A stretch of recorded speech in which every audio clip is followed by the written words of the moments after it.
Actually, like you say, if he doesn't have a bunch of corruptors out, that's also an option for you. Thank you very much.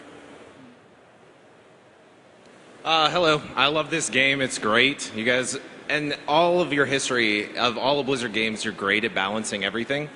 So one of my questions really is, basically as it goes to the score screen, are you ever going to expose at a more atomic level how you calculate what the scores are on that screen, or allow users to look at that data in their own replays to sort of analyze that stuff more statistically, sort of the way that you guys do with the matchmaking and stuff?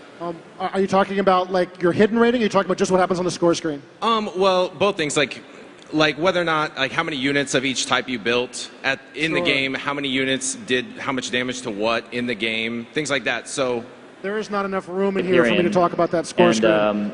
We had a lot of plans for that score screen, which just didn't make it again. We made decisions. Do we want to hold this game even longer, or do we want to make a better score screen? And we decided, you know, we're going to put it out with the score screen we've got, but there's a lot more we can do with the score screen. I totally agree with that feedback. And we have lots of things we sort of have in plan. We want to give you better analysis of your game. We want to provide you with some more hints as to what you could do better, try to provide you with some more intelligence that's built into the game, and like you say, give you access to some of the more fundamental numbers. Now, most of those numbers you're seeing on the screen are just for cost. So if you see a unit value that's not a specific unit value, it's just how many gas plus minerals you did. So that stuff is kind of exposed, but I agree. I think we can do better with that score screen. I think you can look for that stuff in Heart of the Swarm. That's something we're definitely be pushing forward. There has been some talk of some of that stuff making a patch, but I'm not sure. It might be more of a Heart of the Swarm kind of revision to that screen to give you a lot more details to help make you a better player. So you finish a match, you lose, you want to know, right? And right before you launch another game, you don't want to watch the replay right away. I think that's a great bit of feedback, and I totally agree with it. I guess as a second part follow-on to that, are you ever planning on an ability to sort of see what the score screen is in a replay without having to watch through all the end to get to the score screen? So you can kind of see that it is like more games all at once rather than just one at a time? We might be able to figure something like that out. The challenge in a lot of cases with these sort of suggestions is the UI issues. How insanely crazy does our UI really look? Does it end up like kind of a WoW Raid UI where it's totally nuts, and that's not what we're going for. But I think it's a great idea. I'd love to enhance the replay feature to give you more insight into what's going on in the game. I think it's a cool suggestion. One more thing. Sorry, man. Thanks. I love this game. Anyway, it's a... Thank you, sir. Hopefully it's a simple question, but I play mainly in Diamond Leagues. I mean, not that I'm great, I'm not pro or anything, but one thing I've noticed in 1v1 and 2v2 is that Terran and Toss, and I'm sure this has been brought up, so sorry if it's been brought up before, but Terran and Toss seem to have not necessarily a great advantage, but a huge advantage with choking off at the early game. And I play mainly Zerg, that's kind of the only race I play, and I was just wondering if kind of the design for Zerg was that Zerg must out-macro their Protoss and Terran counterparts, and also is the creep kind of a complementary feature for the Zerg.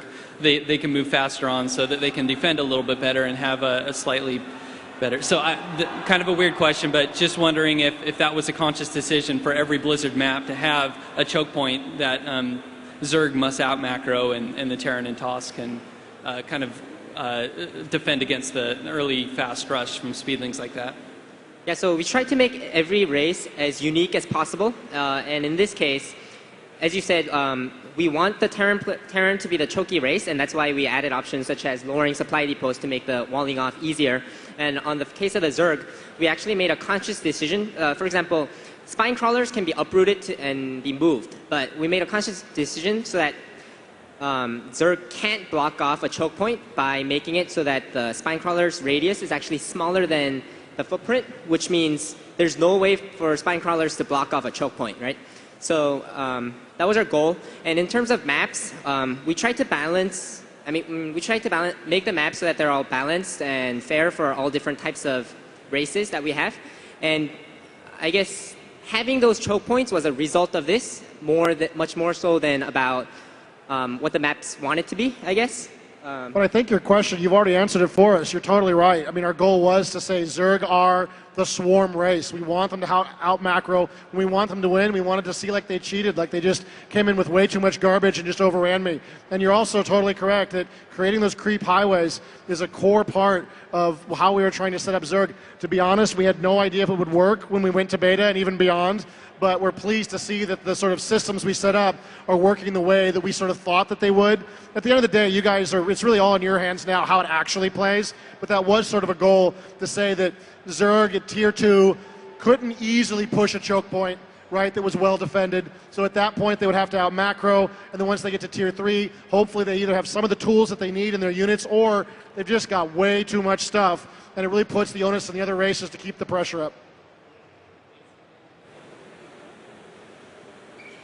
Hi, my name's Benjamin Mughal, and good afternoon. I just have a question about the balance, and I just wanted to ask, is it going to become like World of Warcraft, where every single Tuesday we get another patch that makes one race overpowered?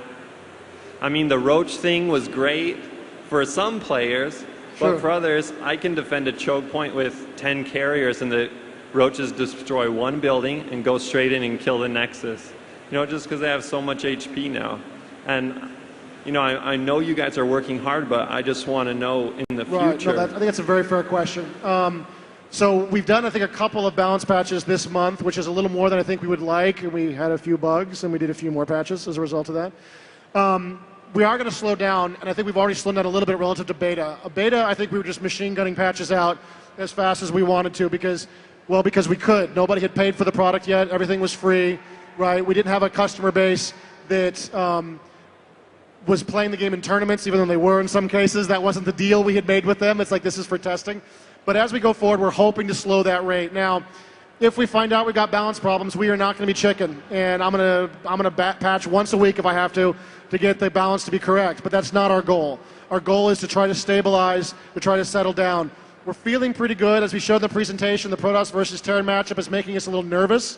And that's one we're going to be looking at. But we're hoping to slow it down so that we're not hitting you so often.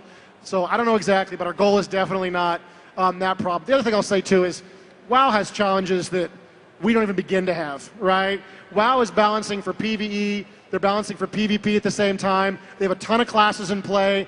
They've got tons of builds on those classes that are possible.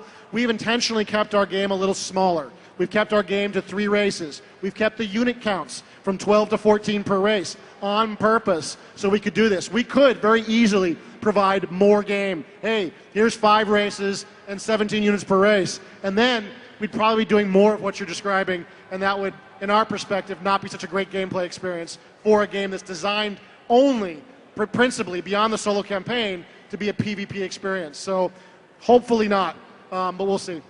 And just to comment on the current state of the balance, we feel the balance is very tight, and the example you brought up is actually really good because right before this last patch came out, a lot of people felt Terrans Zerg can't beat Terrans, Zerg can't beat Protoss, but we made this small tweak of making Roach range from 3 to 4, and that small change made it so that players are actually saying the opposite, especially the pro players. So that actually shows our balance is really tight, and because of that, we're only going to make small changes at this point. Yeah, we'll be cautious going forward, unless we find out something's horrible. But assuming that doesn't happen, we're going to be a little cautious.